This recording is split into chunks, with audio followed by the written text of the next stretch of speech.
How are you doing? Okay.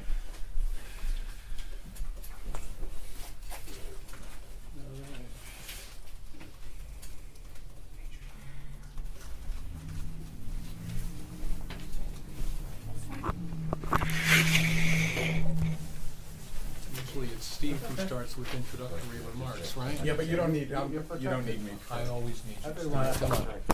You know that.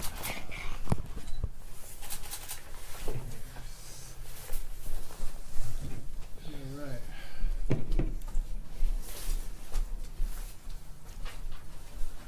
Okay. Sorry to keep you all waiting. Things are moving in real time. We are used to it. You mean this isn't like on TV where it all is wrapped up in 45 Just different all minutes? tied up with a bow and everything's cool? Yeah, no. And then we all meet at a bar afterwards to celebrate? Well, that part is still optional. Excellent. Right. And do you want that one over there still? Yeah. Yeah. Okay. Sorry, bear with me.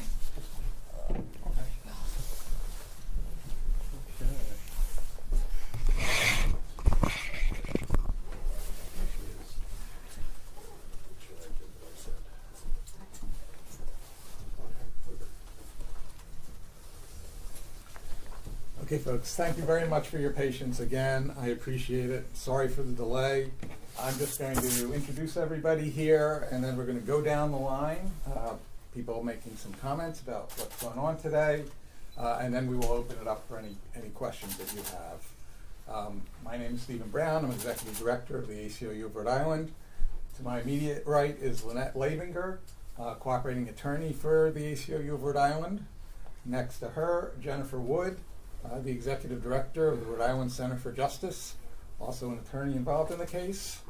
Next to her is Rick Corley, the attorney who filed the initial lawsuit last week that led to the temporary restraining order that this lawsuit is following up on.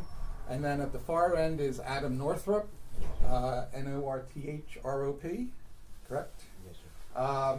Who was one of the plaintiffs in the lawsuit. You should have received a copy of our news release and the complaint.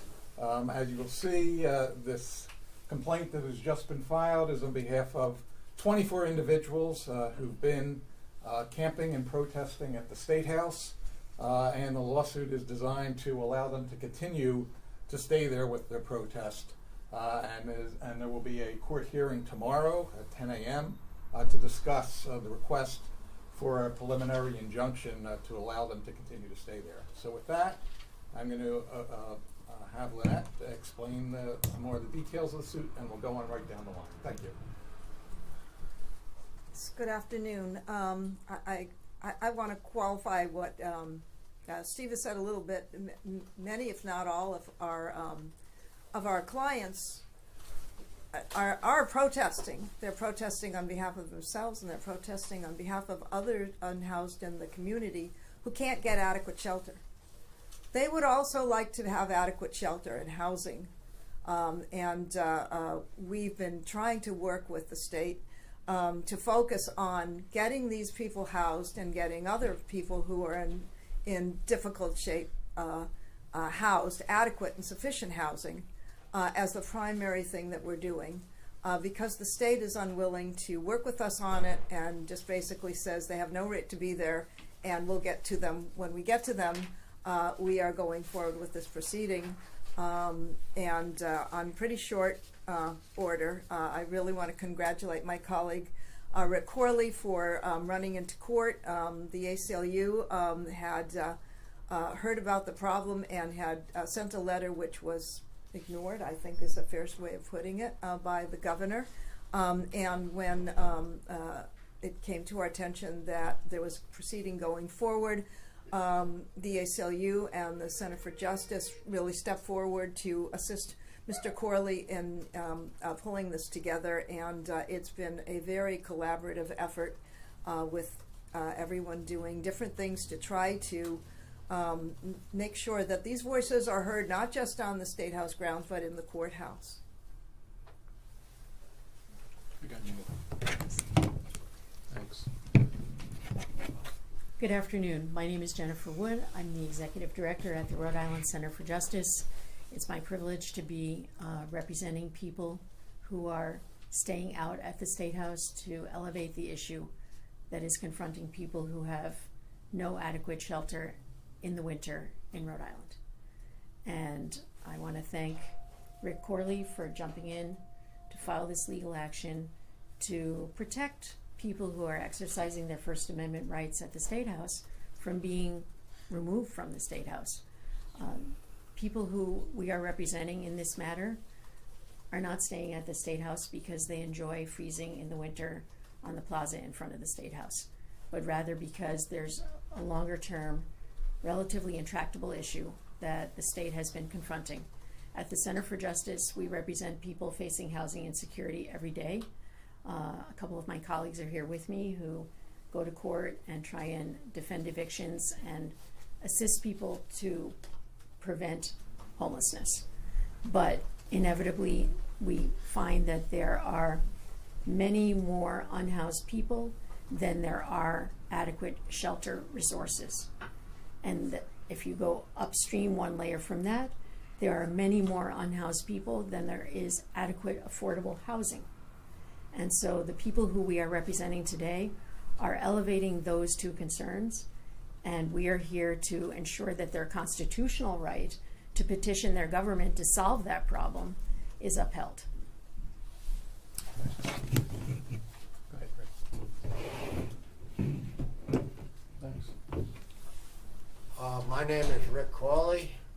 I'm a attorney that practices by myself. I'm a solo practitioner.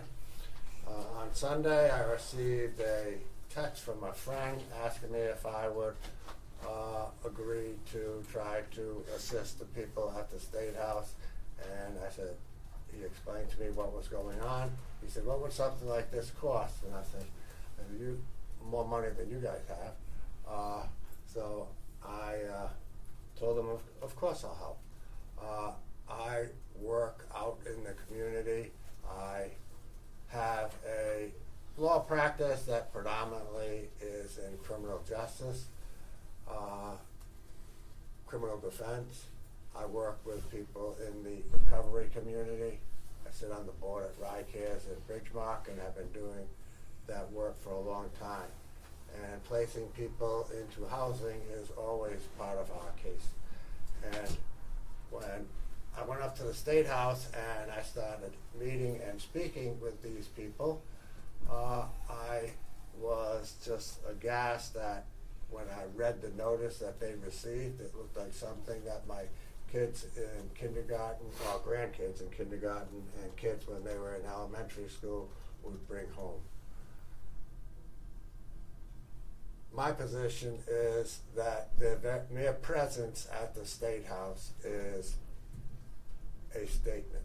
It is a statement that they are committed to trying to find housing for themselves, and it is a statement that nobody in Rhode Island should be homeless. Personally, I believe that housing should be a civil right that is provided by the state. And if you don't have a place to stay, it's pretty hard to deal with all of the problems that we've all had to deal with during the COVID epidemic. But it is multiplied for someone who does not have a home. Each one of the people that I've talked to has a story. It has similar concerns, but each one of them has their own story. And Adam has graciously agreed to come tonight, and I think anything that I had to say will pale in comparison to hearing from someone who's actually in the midst of this. How you guys doing? My name's Adam Northrop. Can you move that lamp? Can you move the lamps too? Thanks. How you guys doing? My name's Adam Northrop. I've been at the State House on and off here in the past couple weeks due to the fact that I can't find housing because A, it's either my criminal background from before, or B, because of my credit. It's not that I don't have an income, I work a full-time job, but the thing is that people don't want to give people second chances, and it's very hard. And my message to the governor is this: if you take a water bottle and you use it as a human body, it's 19 degrees outside. What happens to that water bottle? That's a human body, and it's brutal outside. I woke up, I couldn't feel my feet this morning, and people ask me, well, why am I there? It's not, I choose to be homeless. I can't find nowhere, and I want to help the people, even though I'm in the same predicament. Do you think this will help? Yeah, because they're not in it alone. They're in it we're all in it to win it. Thank you. Any other questions? We're opening up to questions now. Yeah, I have one. Yesterday, the governor said that the people in support of this lawsuit are working to keep people homeless. And I was wondering if anybody had a comment on that statement. It's 100% false on my part. It is not to keep people homeless. This is not a grandstanding event. This is a sincere effort by a group of lawyers to try to help other human beings find housing. It has to be appropriate housing. There are couples that are involved, there are women that are involved. At the beginning, I believe there were some children that were involved, and I think they may have been placed somewhere, but some of the options that the state is offering are not appropriate for this population. It should be appropriate housing. Do you think the addition of the Center for Justice and the ACLU helps bolster your case? They have been a godsend. I welcome them with open arms, and it feels good to meet them again because we have all been in the court for over 30 years, and I welcome them, and I couldn't have done it by myself. From a legal standpoint, is there strength in numbers here, do you feel? There's always strength in numbers.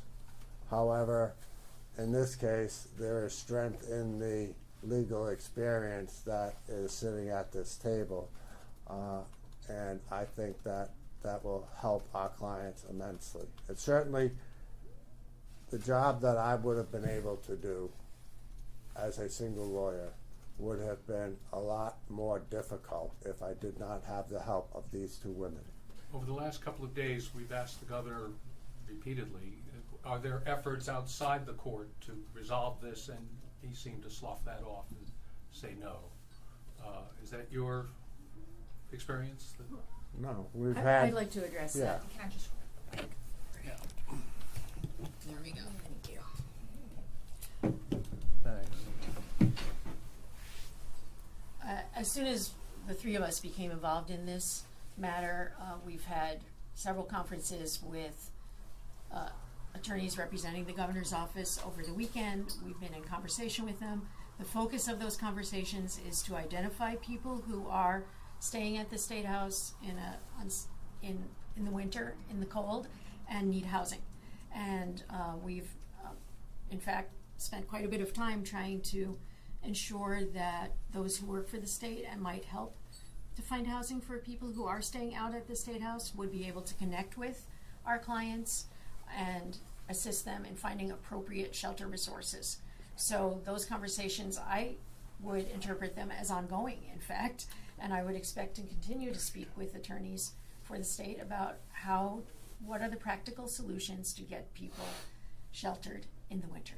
Does the lawsuit also seek to allow more tents to be pitched at the State House, or just to keep the ones that are currently there? Well, literally, the lawsuit is on behalf of people that are named in the complaint at this time. So it would be to keep them there, no newer. This is my qualification before, which is the people who are there are trying to send a message that there's not adequate housing. I would expect that if the governor and the state were to make good on their promises to get people housed, people are going to declare victory and go get housed, okay? It's too cold. Whether that means that someone new will eventually come and try to do the same thing there or at another location, because, you know, the adage, the squeaky wheel gets the grease. I mean, that's why they're there in the first place.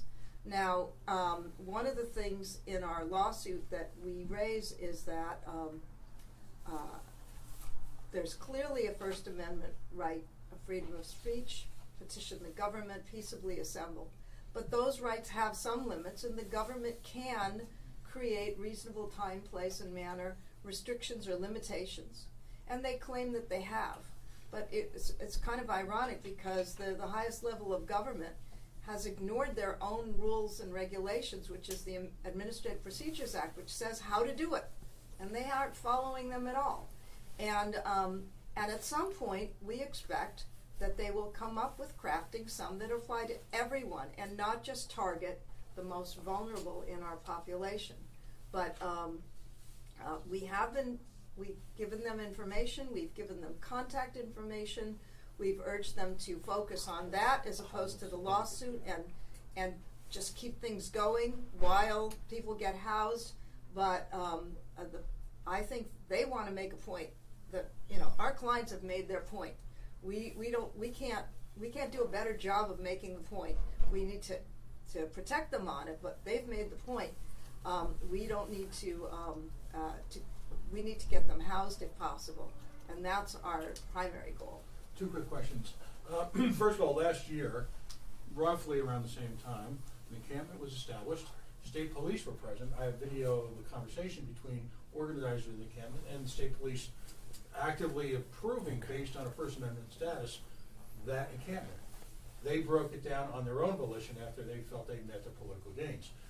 What is the state of Rhode Island asserting that is the difference between last year's protest and this year's protest? As far as we can tell, they claim they've adopted policies, but those policies do not appear in the Code of Rhode Island Regulations, and the Code of Rhode Island Regulations is very specific about how one adopts a policy. You put it out for public comment, you publish it, you hold a hearing on it, and you promulgate them. Or you have an emergency and you put it out, you adopt them, you declare it's an emergency, you have, I think, the governor and the agency sign off on it, it's only good for a limited period of time. Of all branches of the government that should know how to do it, the governor and the occupants of the State House should know how to do that, but they have not done any of that. And a quick follow-up, and ironically, the state has been demonstrably pretty proactive in establishing emergency orders, regulations, pronouncements, all of that since the onset of the COVID crisis. The state appears to be, and please correct me if I'm wrong, employing some pretty high-priced talent to fight this. Is there a sense of irony, I'll direct this at Mr. Northrop as well, that the state is spending potentially a large amount of money to evict people out into the cold when that money might have been better spent, I don't know, anytime. We've known winter's been coming for a while. It's tradition here, over the last 6 months in preparing for the situation. So were you listening in on our conversation yesterday? Because I made that same point to them. Yes, it's the resources they're putting forward to, I mean, the law, I would respectfully submit, is clear. It's not a slam dunk for us. They can adopt policies if they do it the right way, and they're narrow, and they're not targeted against the most vulnerable people.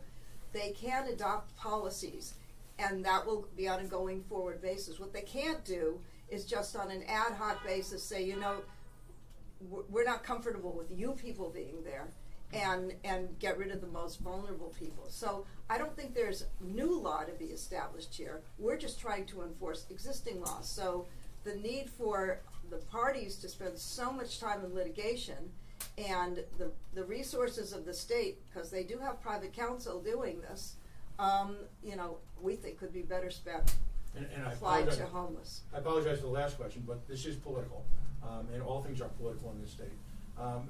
The prevailing story is that the governor was in a rage post-Christmas tree lighting about the obvious conflict between fellow Rhode Islanders sitting in pouring rain, torrential freezing rain, while the swells, if you will, had their party. Do you think this is a case of political expediency? I'll just throw that out there. You can give that one to Steve. Don't want to touch that one?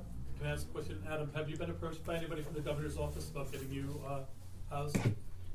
Yesterday, I got quite a bit of phone calls, which ended up being somewhat correct and some incorrect.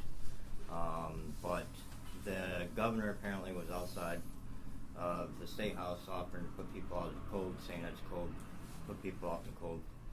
And that's just obvious. It is freezing. Mhm. But as far as me getting offered housing, I haven't got offered anything. What do you mean by correct or incorrect about the phone calls?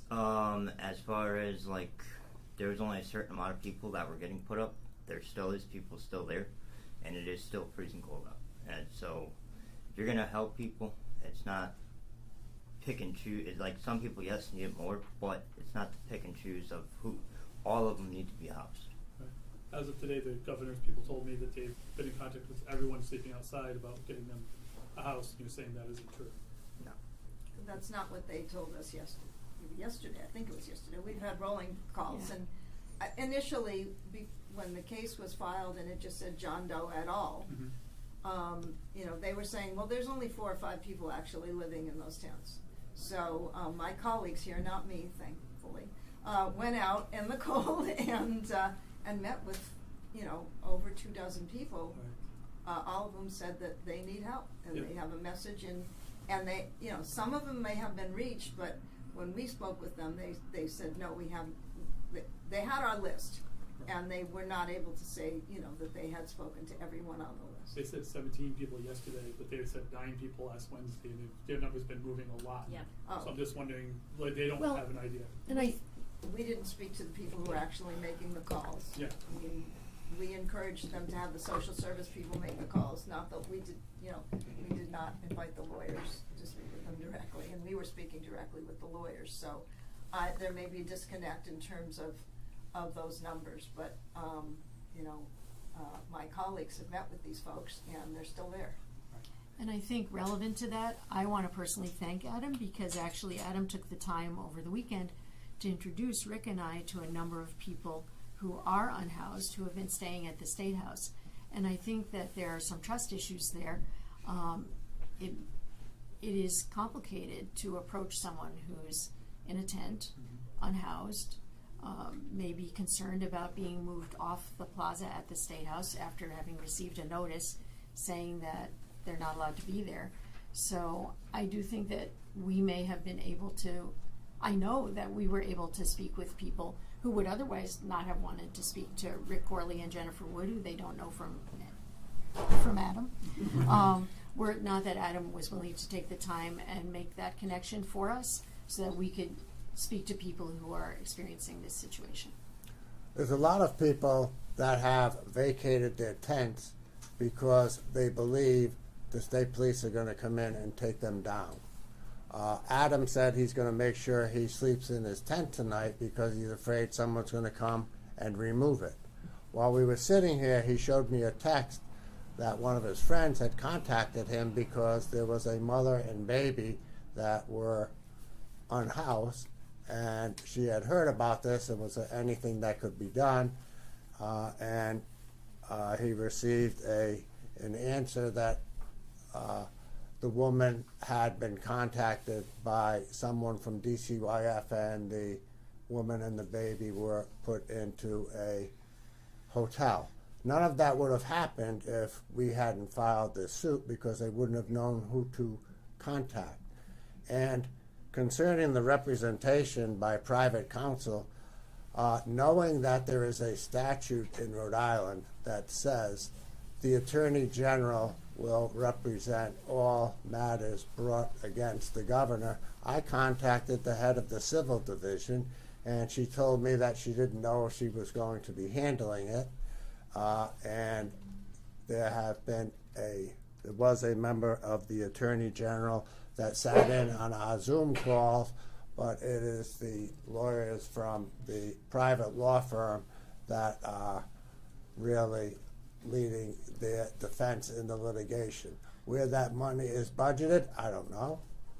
But there is already a system where the state personnel, the attorneys at the civil division of the Attorney General's office, have the duty to represent the governor in all civil actions.